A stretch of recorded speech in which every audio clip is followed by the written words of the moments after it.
On this episode, I'm introducing you to my 3-step process to come to view stress in our personal and professional lives as the catalysts for our growth and to develop our resilience. We're going to do this by changing the mindset that we have about stress, intentionally interspersing stress with rest and recovery, and by purposefully soaking in these experiences to leverage neuroplasticity.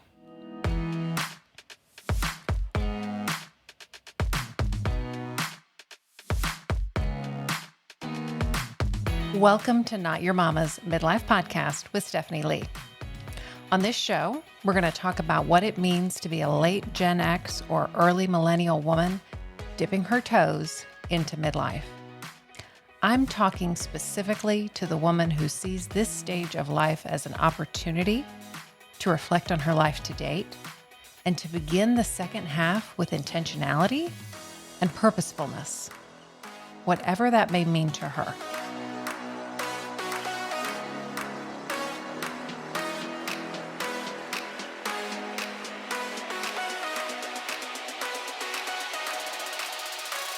Hello, and welcome to episode 5 of Not Your Mama's Midlife Podcast. I'm your host, Stephanie.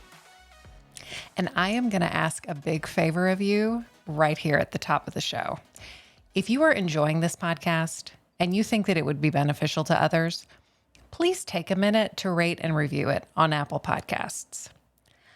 I will tell you honestly, I listen to podcasts on Overcast, and I have never taken the time to meander over to Apple Podcasts to rate and review, even shows that I love. I'm about to need to make up for that in a big way.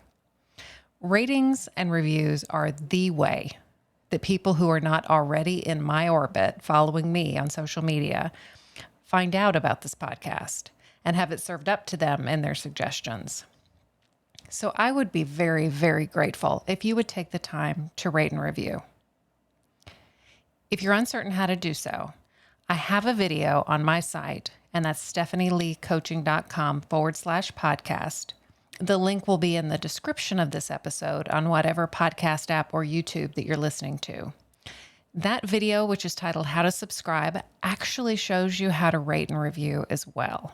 So it's a step-by-step, very visual video.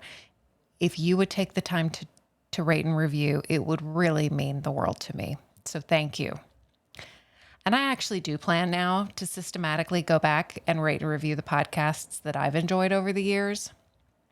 They've been such a source of inspiration, and now I really understand what these ratings mean. So join me. If you leave a review, I may read it on the air. We'll see. I've seen some other podcasters do that. Feels a little awkward to me, but so does all of this, so I might do it anyway. On with the show. Thank you. On with the show. If you are listening today, you have a desire to live with intention. You know that more is available to you in your life, and you want to take hold of it. But maybe you're tired and burned out and can't imagine how you would add something as big as living with intention to your already ridiculous to-do list. I really don't think that it's at all reasonable for me to talk to you about how to make changes in your life without providing you with the tools to create life with more ease now. So why do we need to create more ease in the now? For a couple of reasons. Dangling the promise of change out in front of you without tackling your most immediate challenges is almost cruel. Also, the burnout that you're experiencing has clouded your ability to assess your happiness with where you are now. It could be that working on what you're experiencing and getting back in control is the change that you need and want, rather than something external to change to give you happiness. In fact, I would suggest that this is the very best way, or at least the correct order, because what I don't want to inadvertently communicate to you is that if you change an aspect of your life or personality or your job or something else, that you will be able to create happiness from the change of those external factors. In fact, changing your circumstances, moving to a new career, a new place, a new person, unless you also make changes to yourself. You're only going to take yourself with you and have the possibility of creating the same type of challenges there that you're experiencing here. So, we're going to spend the next few episodes talking about stress and burnout and what to do about it. And our approach is going to be a little bit different, perhaps, than what you've heard before. So I'm going to introduce you to my 3-step methodology to come to view the stress in our personal and professional lives as catalysts for our own growth to develop our resilience. And we're going to do this by changing the mindset that we have about stress, intentionally interspersing stress with rest and recovery, and by purposefully soaking in these experiences to leverage neuroplasticity. For about 2 years, I had the opportunity to practice Bikram yoga in a traditional Bikram studio until unfortunately it closed last year. Bikram is a 90-minute yoga practice that consists of 26 postures or asanas and 2 breathing exercises. So it's the same practice every time, the same postures in the same order. One of the uniquenesses of Bikram is that between each of the postures is a period of rest. If you're not familiar with yoga, but you've seen people practicing yoga and just lying on their backs on the floor, this is what I'm talking about. The first 13 postures are performed standing, and the second are performed on the floor. You practice each posture for about 90 seconds or so, and you're working to get into the posture at an appropriate level to develop strength. And then you stand in what is called a standing savasana, which is corpse pose, for like 30 seconds. It's during those 30 seconds that your body is creating the benefits from the posture that you just performed. And when you're doing the floor poses, you're laying down flat on the floor for your savasana. And same thing, it's that period of rest. So similar to that, I'm sure that many of you know, or you've heard, or you've read on a meme online, muscle is not built in the gym, muscle is built in bed. After the reps in the gym, which break down the muscle is rebuilt stronger during our sleep. In both cases, with Bikram, with weightlifting, the strain, the challenge, is a part of growing stronger. You don't create fitness in the actual 26 Bikram poses, and you don't build muscle during the curls. You create fitness and muscle during the savasana, during the rest. But the work is needed before the rest in order for you to build the muscle. So it is with stress. We have been taught, certainly as long as I can remember, about how bad stress is for our mental, emotional, and physical health. It will kill you. And if you think you know how dangerous it is, you're wrong. It's worse. So we have received warnings, but for many of us, stress is unavoidable. We've just believed it's something we're going to have to endure for a season or seasons.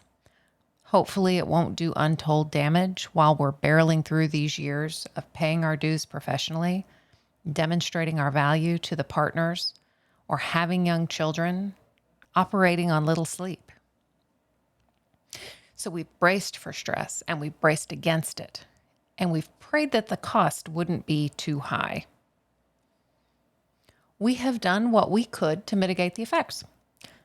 We have learned how to meditate, use breathing strategies, taken yoga, laid on the couch watching Netflix, worked out, or practice any and all varieties and strategies to manage our stress. Because stress was the enemy, and feeling stress, that feeling of stress in our bodies, was harmful. And I have certainly done this. I've been worried about stress, being under consistent stress, and I've worried about that wired or electrified feeling in my body, and I've tried to soothe and calm it away with soothing music or deep breaths or hot bath. I've talked it out. I've worked it out. I've pushed it away. But what if we looked at stress more like lifting weights at the gym or actually performing those Bikram postures? What if we looked at it as the way that we learned and cultivated stamina and resilience? What if stress has the ability to help us grow and develop instead of breaking us down? And actually, there is a very good reason to look at stress this way. I'm not making this up or just simply putting a positive spin on it. There is a body of evidence now that suggests that the way that we think about stress truly makes the difference as to whether it's harmful to our bodies and minds or ultimately beneficial to our bodies and minds. I have to tell you, I'm a mindset coach. And so I am already in a camp of people who think that what we think and the way we think does indeed make all the difference. Even so, this research about stress that we're going to discuss is just knock your socks off, wildly compelling. So the first step of a 3-step process that we're going to learn to turn burnout into resilience is how to change our mindsets about stress. And the good news is that you don't actually have to be totally bought into this idea for it to make a difference. Think about the small wins that we talked about in the last episode, but we're also going to talk about research that shows just exposure to a different way of thinking about stress can make a difference, even while you're still skeptical. There is another aspect, though, to the examples that we talked about today, both with Bikram and with weightlifting. And that is the prominent and crucial role of rest in order to benefit and grow. So how do you rest from stress? We've talked about some of the usual ways on the podcast before. Those things that all of us gravitate to. Vegging out, watching Netflix, having a drink, eating that indulgent dessert that we love. For me, when I'm really tired from stress, it's embarrassing because I feel like I'm saying this a lot on the podcast now, but I lay on the couch and watch TV. I eat, specifically chips and salsa, although lately also queso. Only at my very best would I say that I run my stress away, and it's just not happening a lot right now. So is this kind of rest actually serving me? It's certainly doing something. I do feel less dead and my mind is not so garbled. But how many times do you, if you're the kind that can be lazy like me and lay on the couch and watch TV, how many times do you actually not feel all that great afterward? We generally know the kind of rest that we need after a workout. We've got to sleep. But after cognitive work or emotional stress, do we know how to rest effectively in a way that restores our body and mind? And as importantly, when do you rest from stress? I have always been a save the best for last girl. Do your homework and then you can play. Eat the things that you like on your plate least and then save the best for last. And this is not a recipe for weight loss, I'm just saying. So for me though, working and hitting it hard makes sense. Maybe then I'll get done early. How often does that actually happen, by the way? I still remember my first full-time boss telling us in the office that we shouldn't schedule breaks. You know, those that you're allotted after 4 hours of work. We shouldn't schedule breaks as full-time employees because we were chatting and talking in the office during our workday. What we called breaks were just sprinkling in of occasional personal comments or aside or conversations. But somewhere along the way, I think I may have internalized this and have begun to look askance at the idea that I would need to take a break in a morning of work. If we're working out, specifically if we're lifting weights, we know that we need to take a rest between sets. Of course we do. We can do another set, but if we keep going, we're going to peter out. Likewise, most people actually have a limited amount of time that they can truly engage on focused work. The maximum is actually about 90 minutes. 90 minutes. But we work for longer than 90 minutes at a stretch all the time, right? Sure. But do we? I would suggest that we, like me, in my first full-time job in a registrar's office, were working with the occasional distraction thrown in. Assuming we have our notifications silenced and we're not responding to every ding of the email, which I hope we're all doing by now, do we still check our email maybe every 10 minutes or so? Or is it actually closed on our computers? We might not be taking a break, but we are taking our brain away from focus, and that task switching consumes a huge amount of energy. Or do we pick up our phone, scroll social for a few minutes, flip over to Amazon and order that thing we've been meaning to for the last several days and never thought about? I think these types of activities may also make us feel guilty enough and like we haven't been truly working enough to convince us we've actually taken a break. We don't need an actual formal break, and we don't actually deserve one. I'm going to tell you in a future episode how, by working in this fashion, we are neither as effective as we might be in our work, nor are we resting effectively. So we are losing on both ends. We're going to be spending the next several weeks talking about this, so it'll be a couple weeks before we return to rest. In the meantime, I would suggest that you notice your work habits. How often do you engage in truly focused work? How often do you take breaks? What do you do if you take a break? What would I see if I was peering through your office window? What do you do when you need a bigger or longer break or rest? In the evening, on the weekend, maybe a vacation.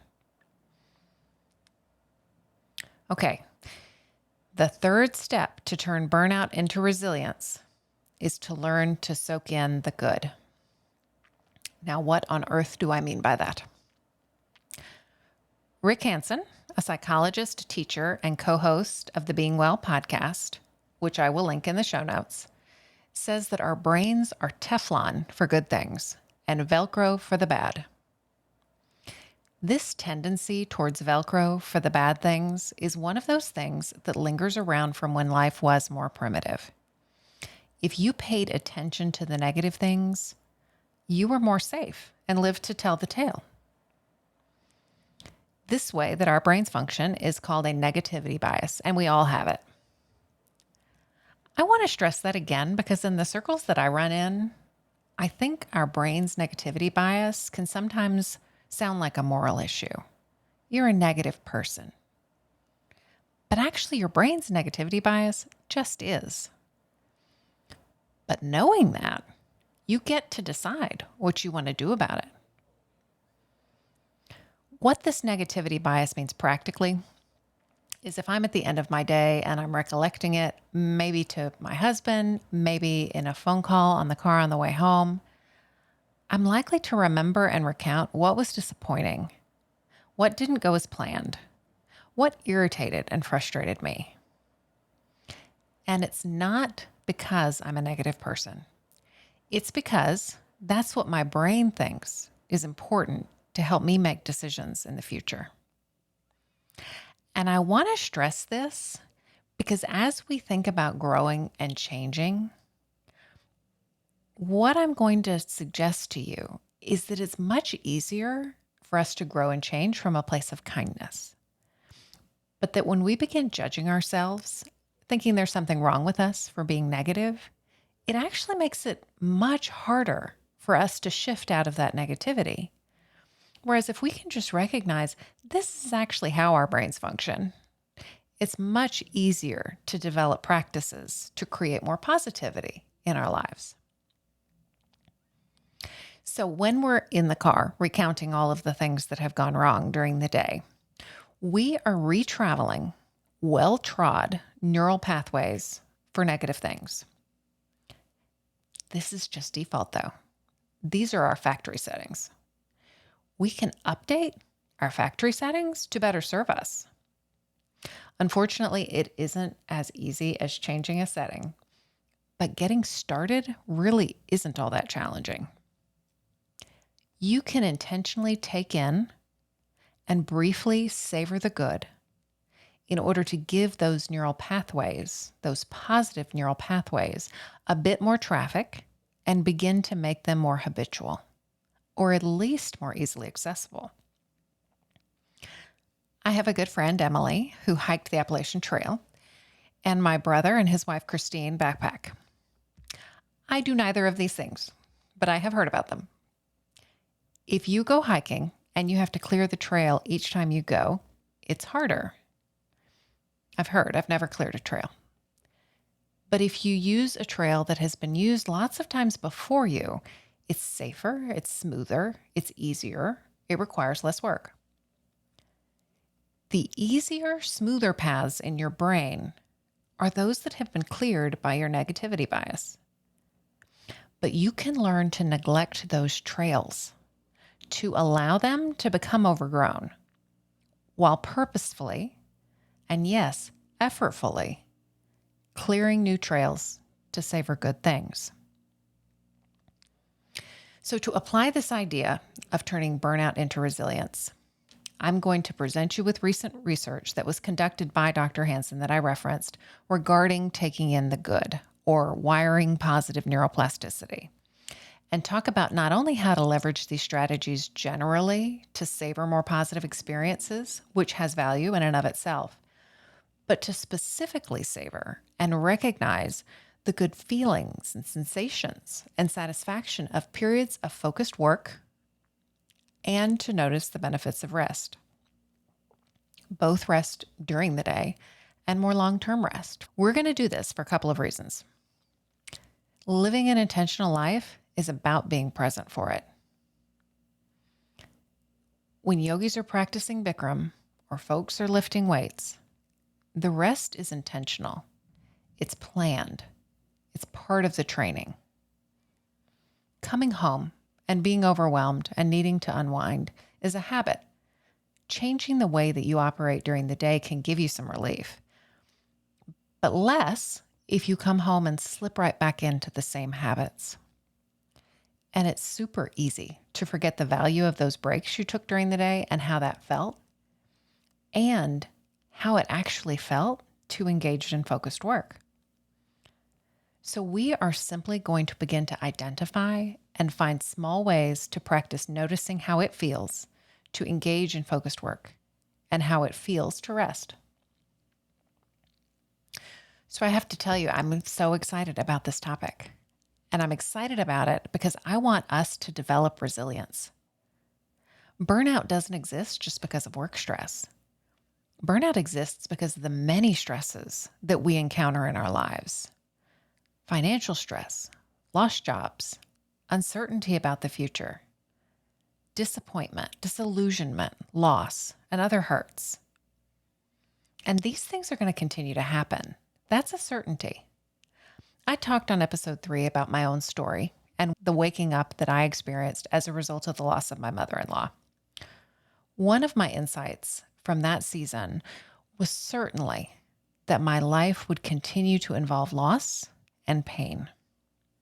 And I did not want a part of me to be chipped away with every loss I experienced. I wanted a way to develop resilience. I'm also excited about this topic because I believe that it's effective. I've already seen results in small ways. After reading about viewing stress as enhancing and actually leaning into the stress, I test drove this perspective recently when I presented for several hours at a conference. I told myself that my nerves weren't anxiety, they were excitement, and my body was preparing me to show up, be fully present, and tuned in. And that I knew what I was sharing with these people was important and would help them, and I was delighted to have the opportunity. Not only did I feel less anxious in the moment, but I felt more confident, and I believe I actually recovered from the experience more quickly than previous speaking engagements. I'm also excited about this because I think it's a great opportunity for you to find some nuggets. some small practices that work for you, and apply what we talked about in episode 4 in terms of small wins to get yourself some relief. These strategies that we're talking about lend themselves to being stepping stones. You don't have to be all in or remodel your entire way of being and engaging with stress and work for them to be effective. So over the course of the next 3 episodes, we'll spend 1 episode each week discussing the 3 strategies that I introduced you to. And that's changing our mindset that we have about stress next week. The following week, we'll talk about how to intentionally intersperse our stress with rest and recovery, what that looks like, different types of rest, and the timing of that rest. And in the 3rd episode, we'll talk about how we can purposefully soak in these experiences and leverage that neuroplasticity. To that point, finding ways to reduce your burnout, to change your perspective, may begin to give you back some of you at the end of the day. Just watch for it and notice. Are you a little more relaxed, more present with your spouse, your kids? Maybe you begin to notice a little bit of boredom because you're not quite so tired and realize you could do something this evening just for fun. This is our goal.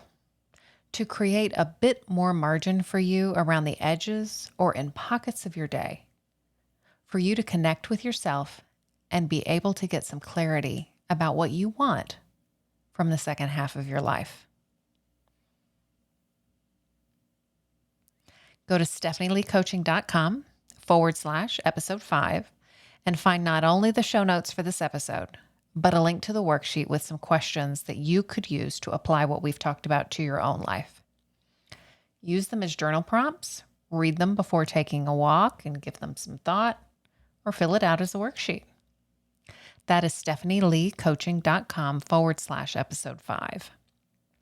The link is in the description of whatever app you are listening or watching in. Thank you for sticking with me through the 5th episode of Not Your Mama's Midlife Podcast. I do hope you will join me back here on your favorite podcast player for our next episode. We are also over at YouTube. Wherever you do listen, please do like and subscribe. Tell your friends. And as I mentioned at the top of the show, if you're enjoying it, please leave us a rating on Apple Podcasts. It really does help others to find the show. Have a great week, and I can't wait to chat with you again soon. Bye.